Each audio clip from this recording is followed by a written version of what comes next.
Hello, my name is John Rose, and in this video I'd like to take a closer look at money and how our subsequent need for money affects our current way of life and our current belief system, especially when we look at all of those references that we have that support what we think is true.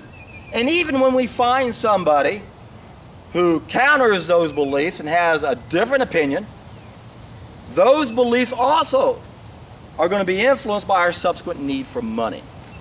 Now, I've explained this in other videos, and you can go down to the description box below and look at the Ultimate Solution playlist, 11-part video series where I talk about all these pieces, especially the pieces I'm going to be talking about in this video today. But hopefully I can talk enough about them so you don't need to go back there. But if you want to learn a little bit more about how it fits into the big picture, you can go to the Ultimate Solution playlist and the Ultimate Schematic playlist, where I've identified all the major pieces to the puzzle. So what we're going to be talking about today is what I label as one of our two groups of needs. Remember, there's only one thing we have to do to solve most of our problems, or every problem that's 100% within our control, and most of our problems are within our control, and that's satisfy two groups of needs. And I illustrate that in my special teaching tool. It'd be in the plus A box of knowledge, pieces 22 to 35. That's where we have two groups of needs. We have 12 essential needs, and then we have 2 additional temporary needs. And what we're talking about right now is piece 34, where I've identified 10 subsequent needs because there's something seriously wrong with us.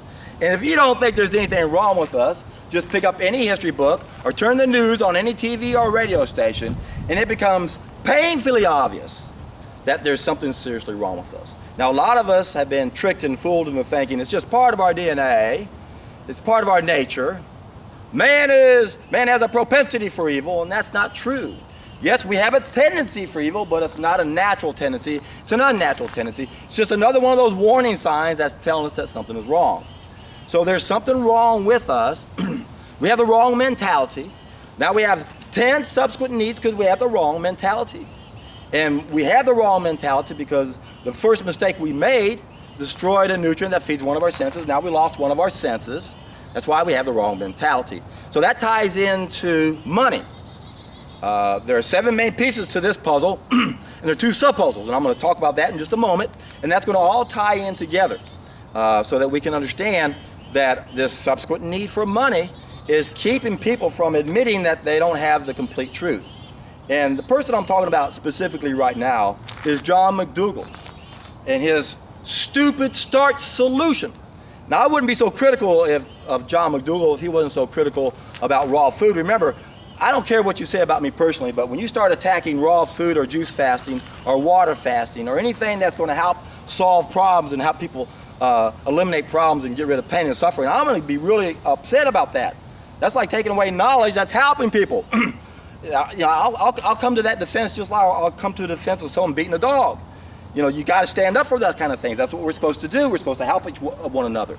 But the problem with McDougall is he's written all these books. He has this approach, and he's been successful because he's taken people who have a diet that would be rated on a scale of 1 to 10, where 1's the worst, that are around a 1 or a 2, and he's given them a 5 or 6 or 7, maybe even an 8. I don't know how high that diet's really going to go. And sure, people are going to get a lot of great results and look at McDougall, look what I'm doing, I'm helping a lot of people. Yes, you are. But then you do more harm than good because you poo-poo what number 10 is, what the ideal diet is. And you claim, no, all great civilizations thrived on a starch-based diet. True, McDougall, but let's put things in perspective, all right? When did we become civilized? Well, if we put the human existence on a football field, 100 yards, 3 feet in a yard, 12 inches in 1 foot, we didn't become civilized until the 3-inch line. Whoop-de-doo!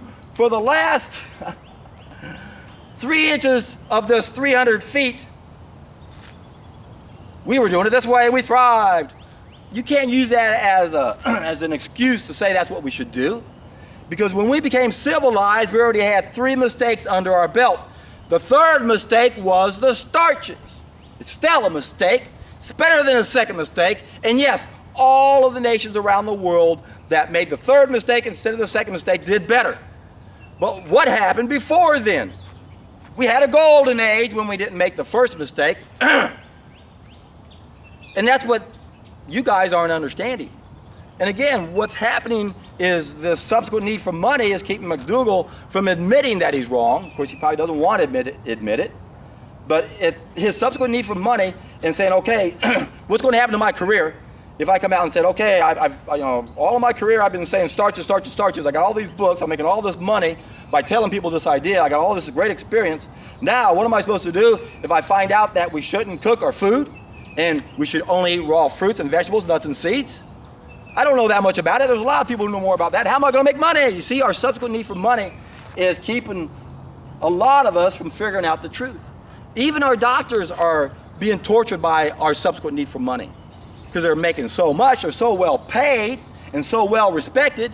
They can't come out and say, oh my God, I've been wrong. Everything I've been doing is wrong. And everybody I thought I was helping, I was actually killing. I didn't know I was the #1 cause of death in America.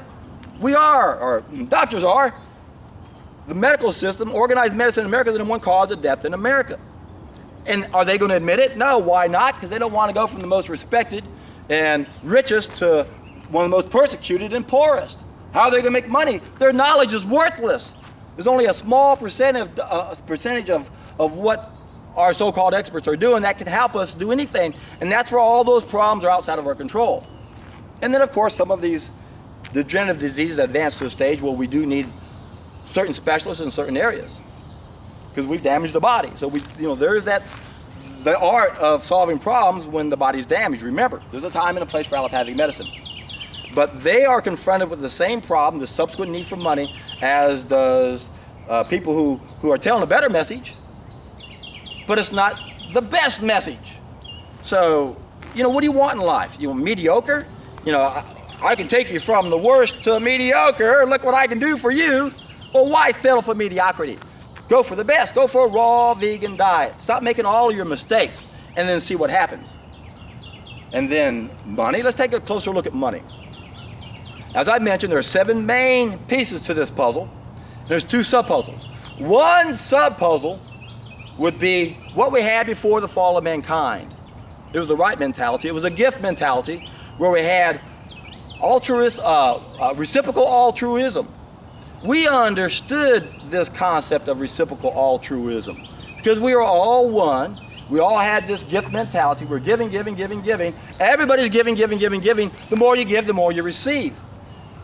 We lost this mentality when we made the very first mistake. The fall of mankind cooked our food, destroyed the biophotons. Now we lost one of our senses. We're supposed to have 6 senses, not 5. Everybody says 5 senses. No, 6, 6, 6. We lost number 6. And we got the wrong mentality. Now we have an exchange mentality. Now we have 6 pieces in that puzzle. We started off with a barter system, but there were drawbacks to a barter system because you might have a bunch of apples and you want a bunch of wheat, but the person who has the wheat doesn't want your apple. So what did we do?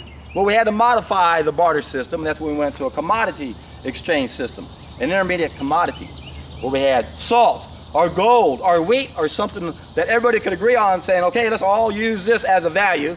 So if I'm going to sell my apples, I'm going to get some gold, I'm going to get some salt.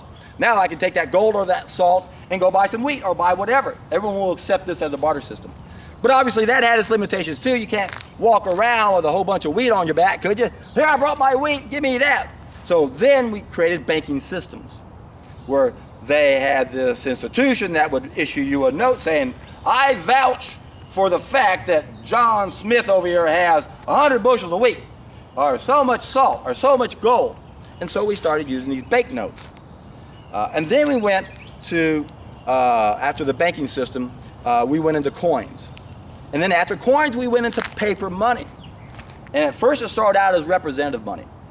In America, we started out with bimetallism, gold and silver. The crime of 73, back in 1873, is when we did away with silver. Interesting, the movie The Wizard of Oz is actually a parable about this whole process. Oz is an abbreviation for ounce. This is all about the gold, what was happening with gold and all the money, the players in the games. Read Ellen Brown's book, The Web of Debt. She talks about this in, I think it was the very first chapter of her book, The Wizard of Oz. Very interesting thing that a lot of people don't know, that there was a message in there. When we did away with silver, now it's only on a gold standard. Well, we did away with that. Now we have what's called fiat money. It's not represented by anything, and it's out of control. And then the next stage is intangible money or electronic money. And what we need to understand is we don't want to have this type of exchange mentality. We sure don't want fiat money, and we don't even really want representative money using gold and silver. And Hitler proved to the world, in fact, Germany and Japan proved to the world what would happen when you didn't use gold and silver to back up your money, you used labor. You see, if we look at this planet like a construction company, we have two main components in a construction company. We have materials and direct labor. Well, we are the direct labor. Here are the materials. We should live in paradise if we got our act together and operated collectively as a business and shared all of our profits and kept giving and giving and giving and giving. We can't even wrap our brain around that because we got this exchange mentality. You can't even intellectually think about this, almost, because what I'm talking about is our sixth sense. And this is not something we have to think about. I don't have to think about what I'm looking at right now. I don't have to think about what I'm listening to, although I could focus more attention on those and I could hear better and see better, squint my eyes and see better. We got a sixth sense, and a lot of people can feel that also. But everyone knows what it's like when you sense someone behind you and you look and you turn around and sure enough they're there. Well, my friends, this level should be a lot higher, and if it was, we wouldn't have this exchange mentality. We wouldn't have a subsequent need for money. Remember, we have 10 subsequent needs because we're disconnected, because we got the wrong mentality. And we can get rid of all these subsequent needs. Now, I labeled our subsequent need for money as P7.2, or actually, when it's one of our subsequent needs, it's 34.2. But of those 10 subsequent needs, 6 of them I also put as problems of knowledge. And at first, I had money as my number one problem of knowledge, because it is the ultimate tool of control. Money is what's used to own and control all the other major sectors of a human endeavor, and then the people who own and control everything can control us, because when you can control what people know, you control what they do. And we don't know what to do, and we don't have an avenue to get the information out. That's why it's so important that videos like mine get out there, and we learn that we can change everything overnight, or we can change what we do overnight, and things will change so fast it will blow us away. So I had money as our number one problem of knowledge for a long time, until I realized, when I started really thinking about the evolution of money, and I realized that long before we actually had this monetary system the way we have it now, we had, how do I want to say this? I don't know if that's the right way to say it or not. Let me think about this just for a second.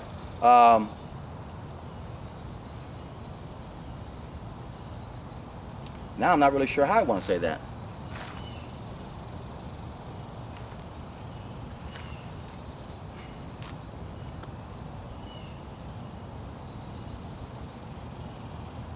All right, I'll say it this way. Long before we had the monetary system the way we have it now, we still had a system that was controlling us through knowledge. So that's why I don't have money as P7.1 anymore. I have education as P7.1. And I was just now thinking about how we were first controlled. And it was the shaman who controlled us. When you look at how we got into tribes and all, it was the shaman that controlled the knowledge for the whole people. So this is why I went back to there. And I just want to make sure that's a good way to say it. Again, I put education as number one because long before we had a monetary system, we were controlling what people know. So it's really all about what we know. If you control what we know, you control what we do. We don't know what to do. Now we're out of control. We're easily controlled. We have all these subsequent needs because we're disconnected. We shouldn't have an educational system that's set up the way it is now so that the government can control what we learn. They can control what our so-called experts learn. They can misdirect everybody, and that's what it's all about. So yes, money is the ultimate tool of control, and it's only a subsequent need, and it's not the same thing as greed. Greed is actually one of the many symptoms from having a dark side to our behavior. Now, why do we have a dark side to our behavior? I've identified two main factors that I believe are huge contributing factors to the dark side of our behavior. And I know the biggest one of all is the lack of this coherent sunlight energy that we're supposed to have in the nucleus of our cells. It's faster than the speed of light. It's what feeds our sixth sense. And then we got this serpent that's inside of us. That's why these meat-eating nations did so poorly, is because they had all these bile toxins floating through their intestines, which people say, what's inside your intestines is really outside your body. Well, but it can seep back in. It's an interesting concept. If there was a mountain right here and I drew a tunnel through there and I'm driving through the tunnel, am I in the mountain? Well, that's like our 30-foot food tube. But the problem is this stuff can seep back into our body. And I've already explained this before, how this Russian doctor found that putting schizophrenics on a water fast healed 65% of them, because they all had 5 times the 6-hydroxyskatal in their urine, which is a bile toxin from eating flesh. So the way I explain things is that the first mistake we made, cooking our food, destroyed the biophotons, and that's what is the fall of mankind.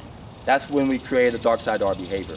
And then the second mistake we made when we started eating animals, that's what darkened the dark side of our behavior. Why? Because we got all these horrible bile toxins that are in our body, because we are the living graves of murdered beasts. We shouldn't be killing animals, but we shouldn't be cooking our own food. So why do people cling to the starch solution? Oh, it's a good argument. Every great civilization was raised on it, but put things in perspective once again. For 99% of our existence, we weren't cooking our food. We went another 6 inches on that timeline, down to the 2.5-foot line. That's when we consistently started eating the animals. We started way back much further, but we didn't start doing it consistently until we mastered fire, so we could successfully hunt them down. I'll set the forest on fire and they'll all go running off the cliff and we'll feast for days. Couldn't do it without fire. And then we had the agricultural revolution. That happened on the 6-inch line. And that's when we mastered grains. That's when we started eating plants that we weren't biologically adapted to eat. That was 10,000 years ago. And then when we started moving into farm communities, that's what eventually made us go into cities. That's 5,000 years ago. That's the 3-inch line. Now we're civilized. We always think they're uncivilized, they're savages. It's just the opposite. Life is an illusion. The real savages on this planet are the civilized, who think they're better than anyone else and they don't think anything's wrong with cooking their food. The starch solution, we've been eating it ever since we were civilized. So what? Get a little more information, you'll realize, well, that doesn't mean anything. That'd be like in the future, someone came back and looked at us and said, hey, they're drinking Cokes and eating Twinkies. That's what we must do. Well, we can understand why people get excited about the starch solution. Obviously, it's better than eating meat on many levels. But then when you start hearing people try to rationalize what they do, they use straw man argument, or they repeat someone else that uses a straw man argument, and a lot of them don't even know it's a straw man. For example, it's not sustainable to go raw food. Can't feed people on lettuce. Takes too much water to grow lettuce. Come on, man. We're not supposed to feed the world on lettuce. Fruit! More food can be grown per acre with fruit trees than anything else. It's the most economical way. It's the only way we're supposed to do it. To think that we are supposed to go to starches is ridiculous. To think we're supposed to go to animals is ridiculous. Our body doesn't want complex. Our body doesn't want starches. It doesn't want protein. It wants sugar. It wants amino acids. It wants fruit, and fruit wants us. There's a symbiotic relationship with fruit. And when it comes to trying to figure out how to do all this, keep in mind one main thing. Society attacked early when we were helpless.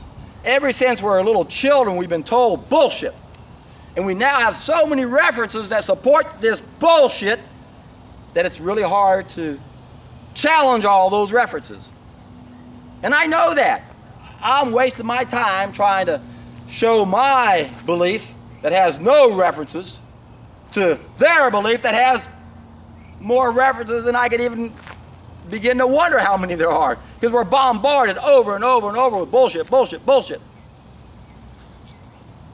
So, how do you challenge them? There's only one way. You got to have a brand new reference. And when you have a brand new reference, that changes everything. That's why I say over and over and over. We are the enemy because of what we are. We're disconnected, we're sick. We're part of the problem. But we can change all that around by getting reconnected, by having a brand new reference. And that's what happens when you do the first of my three-step process. You're going to flush out that serpent that's inside your intestines. You're going to bump up the biophotons. You're going to get reconnected. Your life is going to change on every level in a great way. You're going to crawl out of a rut you might not even know you're in. That's what happened to me. If you're really, really sick, you're going to go, oh my God, the starch solution didn't do anything for my diseases because Dr. McDougall doesn't understand disease. You cannot clean the lymph system with starches. You can only clean them with fruit and fasting. Even vegetables will not clean the lymph system. Starches will not clean the lymph system. You have no conception of all disease. All you've done is taken people from a horrible diet to a mediocre diet, and you're going to see a lot of symptoms go away. So what? That doesn't prove shit. And pardon my French, but damn it all to hell, I get infuriated with people putting out more false references so that people are confused. More confusion around nutrition and everything else. Only one way to make sense out of it. Believe only your own experience. Do something you haven't done before on a temporary basis. Correct 5 main mistakes on a temporary basis, and then try to figure out if you think you should eat starches. Go back to eating starches after you clean your body out all completely, and you're going to find out that's not food. It's cooked. It's altered. What does cooked and altered food do to us? It alters us. We are altered species because our needs have been altered because we took something we mastered and applied it to our needs. It's not complicated. There are 11 main events that drastically changed the fate of mankind, and they can all be put on that football field. Remember? We moved into cities on the 3-inch line. Well, when did we discover fire? That was 2/3 into our existence. Or I'm sorry, that's when our brains doubled in size. That's the first big event. 2 million years ago. 2/3 into our existence, we'll round up to the 67-yard line. That's when our brains went from just under 400 cc's to almost 800 cc's. And it kept growing up to a point when we started making mistakes. And eating grains, they kept devolving. People made a comment the other day saying, our brains got bigger, we started eating grains. No, they didn't. Do a little research on this, and you're going to find all those mistakes did not do us good. We've been devolving ever since. We were much better long ago, before the fall of mankind, before we had another dark side to our behavior. So our brains doubled in size around the 67-yard line. We went another 20 yards on that football field, another 1.2 million years before we finally mastered something with that brilliant brain. And that's when we finally mastered fire. And what's really fascinating about this discovery is we went another almost 12 yards all the way down to the 99-yard line before we made a bad application. That's when someone finally came along and said, hey, for whatever reason, let's start cooking our food. And I get this over and over. In fact, I had a conversation last night with a woman when I was riding my bike, and I asked her, what do you think is the fall of mankind? And I told her about the 3 stages of knowledge and how I want to know what's in the second stage, what are we doing? And what did she do? She went right up to the first stage and did the same thing someone else did the other day to me. Everyone always wants to talk about, well, what happened? Why did we make the mistake? And again, we have to realize if we're going to talk about the fall of mankind and put all this in perspective, because that happened on the 1-yard line. 99% of our existence, we were doing it right, but on the 1-yard line, we started cooking our food. And to understand that is that there are 2 events. One is the actual fall of mankind, and the other is what we're doing today. So the thing is, we can't work backwards, and we can only speculate as to why we did it, but every time I try to have an intelligent conversation with someone, and I ask them, well, what do you think is worse than eating cooked food? What could have done it? What could have changed who we are? And they always go back to the first stage of knowledge, and then they talk, and remember, I talked about this the other day in one of my videos. What happened is we took the first thing we mastered, fire. Remember, that happened when? On the 87-yard line. Remember, we went 67% into our existence. Our brains doubled in size. We went another 20 years, 1.2 million years, we discovered fire, 87-yard line. Then we went another almost 12 yards or so, down to the 1-yard line. That's when we made our first bad application. So that's the fall of mankind. That's when it all happened. And again, what that did is it destroyed the nutrient that feeds one of our senses. That's what changed our whole mentality. That's what put us where we are. And let's see, there's something else I wanted to talk about. In addition to the, I'm not going to say that. I was going to mention that if you put it, if you look at it generation-wise, when we mastered fire to when we started cooking it, that represents 40 40,000, was it 40,000 generations? Yeah, 40,000 generations. And we went 37,000 generations before someone came up with a clever idea, let's go ahead and cook our food. And then that would be 3,000 generations ago. So we've been making this mistake for 3,000 generations. And again, we can only speculate as to why we did it, but for some reason everyone wants to go back to looking at how the fall of mankind occurred. Remember, there's two events that we have to look at. One is the actual fall of mankind. What did we do? Well, we applied fire to our food. We started cooking our food. So we took something we mastered and applied to something we needed. Now, everyone wants to talk about, well, why did we apply the fire to the food? That's where everyone wants to go. And they have, oh, there's dozens. When I asked this woman last night, I said, well, what do you think it is? She goes, well, there's dozens of factors. Yeah, there's dozens of factors if you go back there, but that's not what we want to look at. We got to look at the mistake we're making in the second stage of knowledge. She never could tell me what was in the second stage of knowledge. Now, I asked someone the other day what they thought it was, and they first said, well, eating animals. I go, yeah, that darkened the dark side of our behavior, but then I explained everything to them. And then the next day they said, you know, I've had a chance to think about it now, and you're right, exactly. What I'm saying, my friends, and we have to understand this, if we didn't start cooking our food, we wouldn't be eating animals, we wouldn't be eating grains, we wouldn't be eating processed foods, and we wouldn't be using chemicals. And those are the 5 main mistakes. So I've already showed you the first 3 mistakes. The 1 foot line or the 3 foot line, or the 1 yard line or the 3 foot line is when we start eating cooked food. The 2.5 foot line is when we start eating animals. The 6 inch line is when we start eating grains. And then when we look at the last 2 mistakes, they're like the 1/14 and 1/28 inch of an inch line. And I got to go back and recalculate that because those are old numbers I had maybe 10 years ago or so. But you get the point. We're getting worse. Our problems are getting worse. And we can look at all the other solutions down the way. The starch solution, it's better than what we're doing, but it's not the ultimate solution. There's only one solution that solves all of our problems. Again, the starch solution doesn't get rid of scoliosis. The starch solution doesn't clean the lymph system. And this is how the whole disease process starts. And I explain how that works. If you haven't seen these 2 videos, I highly recommend it. The Healing Secrets Revealed, and medicine is the ultimate tool of control. Yes, money is the absolute tool of control, and it's used to control everything else, but of everything that they control, it's the medicine, it's the health industry, it's the nutritionists. That's why these people don't know anything. That's why they don't understand why cooked food is bad. That's why there's so much confusion in this area.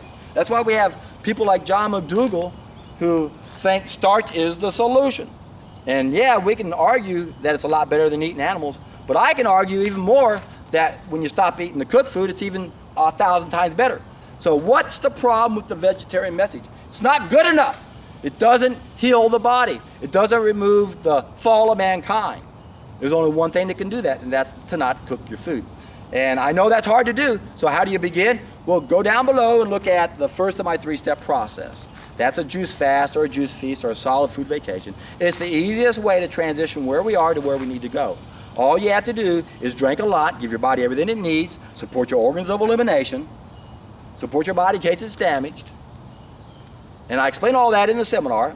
And if you're not motivated to do it, listen to Dr. Roba. I'll put a link down there below. When he was on day 21 of his juice fast, I was coaching him, and he was being interviewed by these 2 women. I was also on a local TV show in Houston. You can watch me on there with 6 of my students. Very motivational for people who want to see the results of what you're in for. So if you haven't done this before, I guarantee you, you're in for a treat. And if you have done it before, you understand how important this is. And I'm telling you right now, I appreciate you guys. You know what I'm talking about. This is for a special person I had a good chance to talk to yesterday. And thank you, thank you, thank you.